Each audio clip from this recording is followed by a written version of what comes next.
Justin Frandson here with Dixie Wall at the Cone Health Institute. Thank you, Dixie, for joining us for our Go Beyond Summit. And this is Energy Beyond. And so Dixie is an impressive physician here at Cone Health Institute. She's a licensed acupuncturist, holistic health practitioner, massage therapist, certified. And then in addition, she does what all these chiros do, is NAET to clear allergies, and then NET, the neuro-emotional techniques to clear emotional holding patterns in your body. And she does all that in one treatment when you see her. She's so intuitive, so gifted as a healer.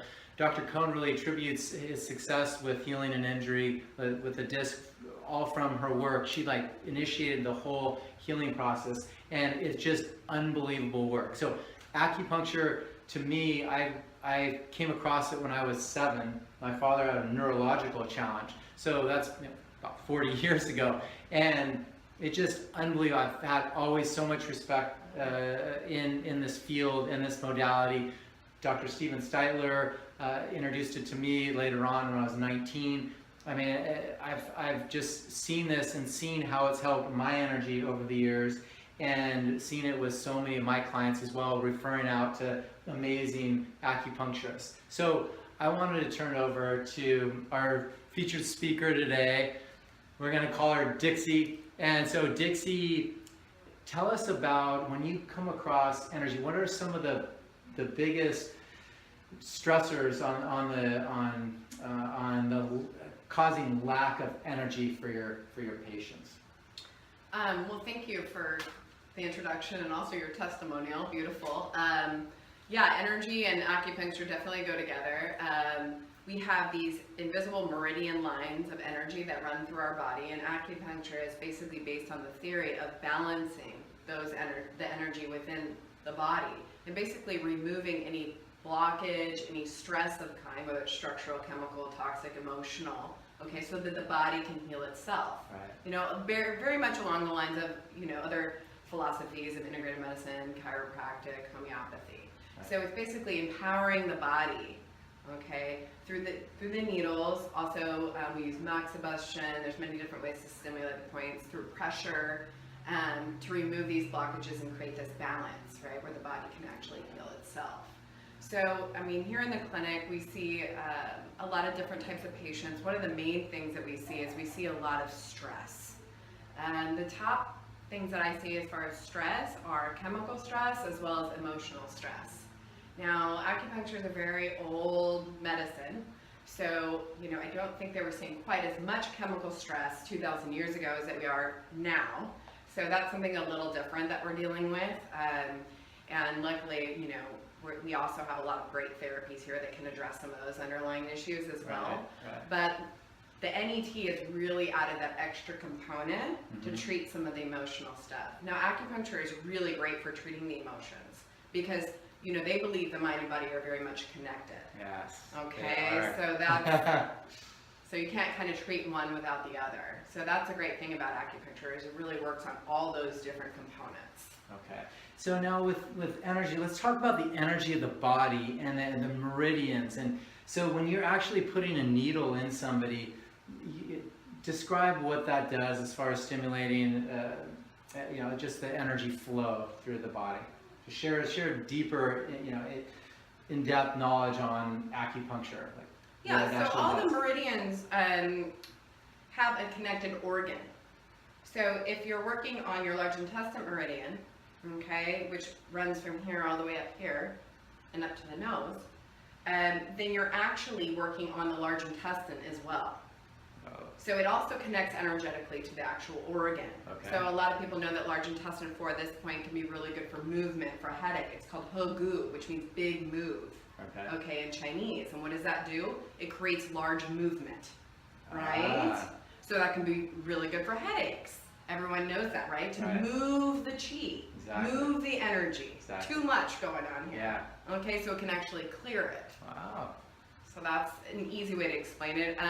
Another translation for Western medicine that may be more familiar to your listeners is also that they've taken blood samples before and after giving someone acupuncture, and they've noticed a release of endorphins, Uh-huh. which are 200 times stronger than morphine for pain killing, right? So that's why Yes. acupuncture is so good for pain. Yes. They also see a release of neurotransmitters, really, really good for the brain, you know, dopamine, serotonin, all those feel-good things, okay? Yes. Which is why some people, when they get off my table, kind of float out of here. Yes, you know, they forgetting do. their stuff on the But it also, the cool thing is it also increases the circulation, okay, while decreasing inflammation. So that's, you know, one of the things that it can do. I think we talked a little bit earlier about how to increase your energy using acupuncture therapies. And so that's a nice thing, is you can actually do certain points that maybe will move the movement down a little bit, but then work more on moving the energy up here. So everyone's got a very specific diagnosis we're working with. That's the one thing that I want to stress about the Chinese medicine, and is that you would never do the same set of points on one patient.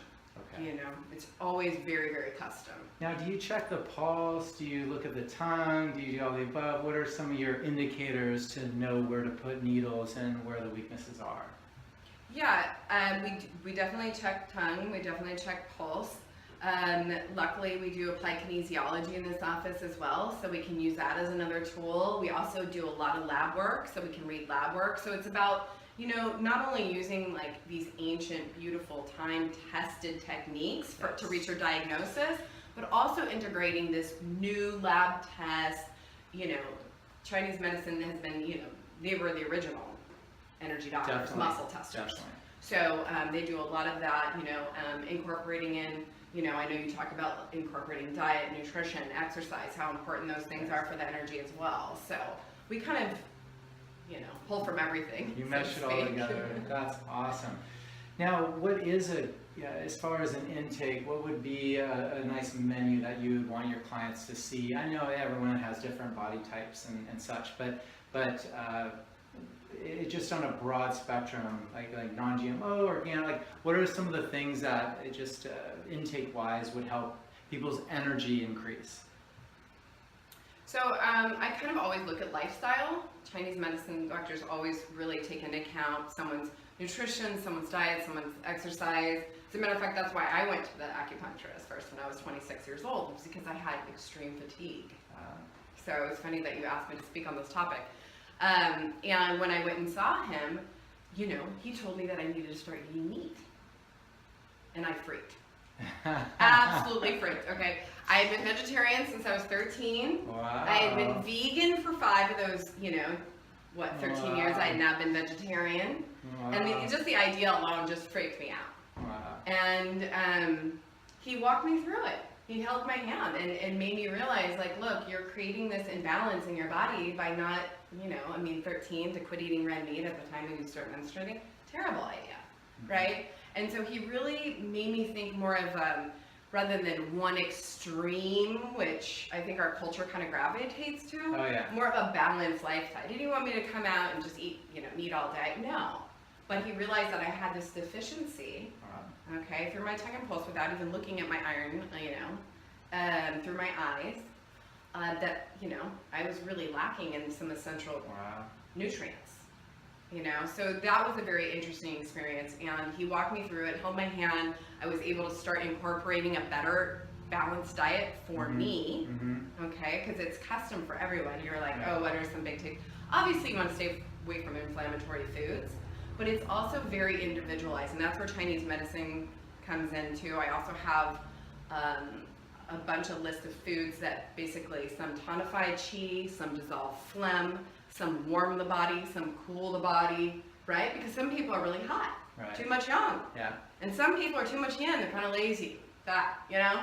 So you want to give the appropriate types of foods. So foods have a nature, they have a temperature, they go to a certain organ, some of them dissolve phlegm, some of them accumulate moisture. So is the patient dry? Do they need moisture, or they're just, you know, splitting up phlegm? Do they need to dissolve phlegm? So it's very, very deep. That acupuncturists are really big into nutrition and using food and herbs, obviously. So. Well, I mean, this is just so true in so many ways, and I've seen it. And it just, you guys, go see an acupuncturist. But not only just an acupuncture, I think at the end of the day, what I've seen too is the acupuncturists that integrate either chi or movement energy with the needles in, integrate other amazing systems for clearing stuff like Dixie does. I mean, these are the ones that just go above and beyond as far as bringing your energy up, and it's such a phenomenal system. Now, the energy can move energy for injuries as well. So just talk a little bit about acupuncture for injuries, just to derail a little bit.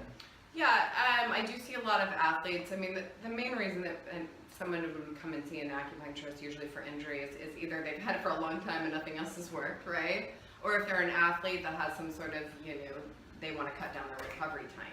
So everyone gets injured, right? Especially when you're an athlete, that's what happens.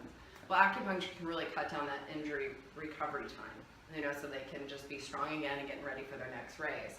Also, herbs can do that. We have a lot of great Chinese herbs that can do that as well. Okay. But basically, it just, works through the body's, removing those blockages, increasing the blood flow, decreasing the inflammation, and getting those endorphins going that can, get rid of some of the pain and inflammation. So you're just expediting the healing process, essentially. Basically. Which is what it does. Immune system stimulation. Yeah. Exactly. Better than ice or heat. At the end of the day, it just is. Now, Dixie, share with us some of the different points that you would press. If you wanted to boost your energy and you said, hey, here's a couple of key points, like you talked about the more energy spot, or hit a few other different key points that can help give a few tips to people that right now you could do at home. Okay, so one of the main points that I really like for boosting your energy, moving your energy up. Okay, so this point would be really good for someone who has fatigue, somebody who's generally just kind of a depressive personality, right, just to kind of get things moving upward, okay? Getting more blood flow up to the brain. So basically, it's on the very top of the head, okay, at the very top. And the way you find this point is you take the apex of the ears, which is the pointy part of the ears, and you follow it straight up until your fingers meet up at the top. And you can almost feel the area of where your fontanelle when you were a baby kind of closed in there. There's that kind of little soft spot still left. Mm-hmm. This one's really, really good to stimulate the energy in the brain. Gosh, when I was studying for my exams, I always had a bunch of needles in this area because it really can boost the IQ, just give you that kind of lift that you need. Awesome. One other point that I think that would really, really help is we all know that we have a lot of stress in society today, okay? All kinds of emotional stress. And that really is what can damage our, our energy levels on all different levels. So the liver gets affected most by emotional stress. So the point that I like most for liver is on the toe, which is going to be kind of hard to show. But show it on the hand. So basically on your hand. Yeah, so on your hand, it's going to be between the first and the second toe, right in the webbing. There you go. Okay, and you can feel this point work. And what this does is it moves that blockage, moves that stress, that emotional stress. And you will definitely feel this one, but that helps as well. Awesome. So 2 fantastic points for, and what are they called? What are the 2 points called? This one's do 20, your governing channel 20, okay, and it lifts you up. And then the liver point that we showed on the toes, this one will help get rid of the stagnation that could be also dragging your energy downward. Awesome. I love it. I love it.